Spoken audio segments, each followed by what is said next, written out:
诗篇32篇第1节，过失得到赦免，罪过得到撤销，即款人真有福气。心无奸诈，上主无算伊有罪，即款人真有福气。我若恬恬毋认罪，就规日嗨嗨惨，连骨头都打去。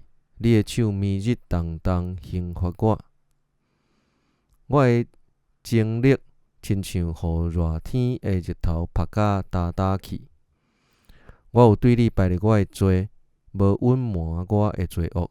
我要对上主承认我的过失，你就赦免我所犯的罪。安尼，虔诚的人拢着伫通找着你的时对你祈祷，大水泛滥嘛一定袂淹着伊。